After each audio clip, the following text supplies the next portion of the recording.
Assalamualaikum warahmatullahi wabarakatuh. Perkenalkan, nama saya Zahrina Nurpuryani dari Prodi Sistem Informasi semester 1 kelas 1. Di sini saya akan menjawab soal ujian akhir semester dari mata kuliah Pendidikan Pancasila dan Kewarganegaraan. Yang pertama, Indonesia memiliki berbagai macam suku, ras, budaya, dan agama. Hasil dari keberagaman ini contohnya yaitu batik. Batik sudah diklaim sebagai warisan budaya Indonesia. Karena Indonesia memiliki berbagai macam ras, suku, budaya, dan agama, mengakibatkan batik ini memiliki berbagai macam motif pula. Contohnya seperti batik Megamendung yang berasal dari Cirebon, lalu batik Tujuh Rupa yang berasal dari Pekalongan, dan masih banyak lainnya. Manfaat dari multikultural ini yaitu dengan adanya multikulturalisme mengakibatkan masyarakat ini saling menghargai dan membantu untuk menyelesaikan masalah yang terjadi.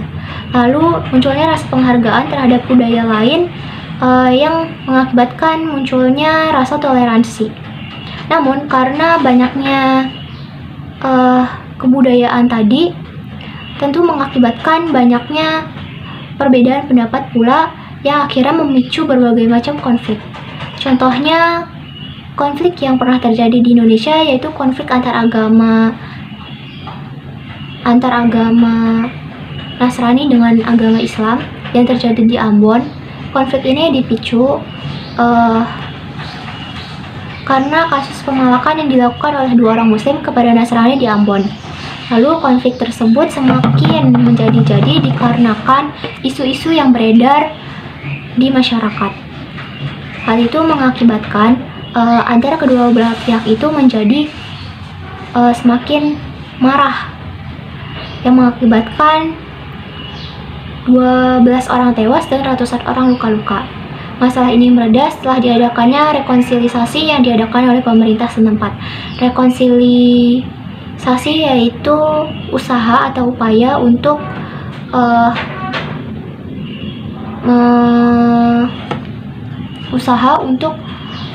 mengembalikan hubungan seperti sedia kala. Lalu karena konflik tersebut memberikan banyak negatif pada masyarakat setempat, tentu kita sebagai mahasiswa atau generasi muda harus mencegah agar hal tersebut tidak terulang kembali, yaitu kita harus belajar memilah berita yang beredar, mana yang merupakan kenyataan dan mana yang berita hoax. Lalu kita juga harus belajar sikap toleransi, menghargai antar setiap perbedaan, dan selalu memperhatikan etika dan norma budaya di Indonesia. Yang kedua yaitu mengenai wawasan Nusantara. Wawasan Nusantara merupakan cara pandang dan sikap bangsa Indonesia mengenai diri dan lingkungan yang beragam dengan mengedepankan persatuan dan kesatuan untuk mencapai tujuan nasional. Dalam wawasan Nusantara ini memiliki ketentuan dan kaidah yang harus dipatuhi, dipelihara, dan diciptakan demi tetap taat terhadap komponen pembentuk bangsa Indonesia terhadap kesepakatan bersama yang disebut dengan Asas Wawasan Nusantara. Dasar pemikiran wawasan Nusantara yaitu paham kekuasaan dan geopolitik Indonesia.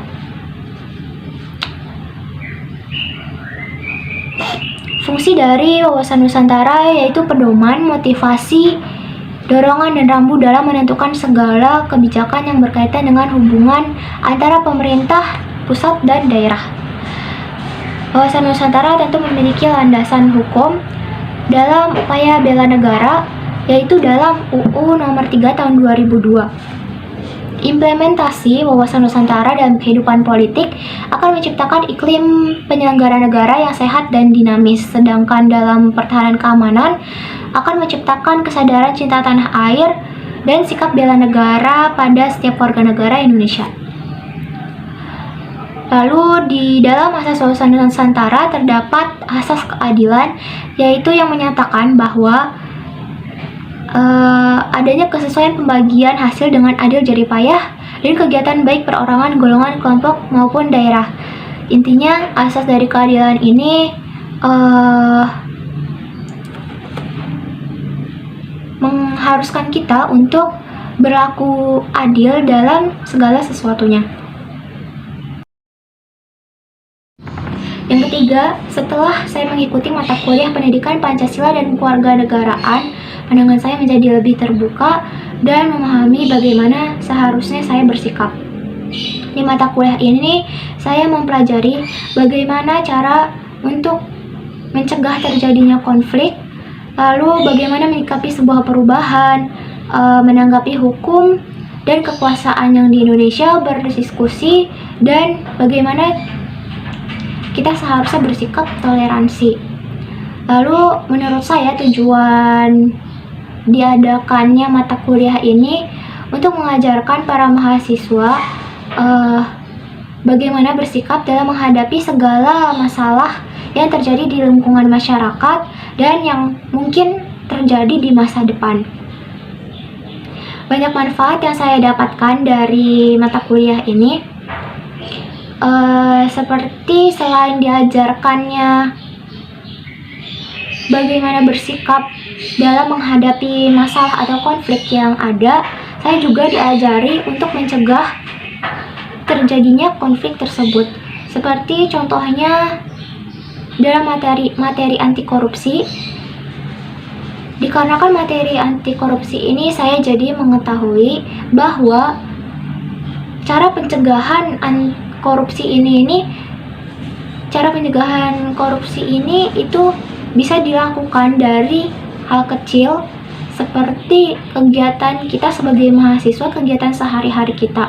Contohnya yaitu seperti tidak mencontek, berlaku adil, peduli terhadap sesama, dan juga tepat waktu.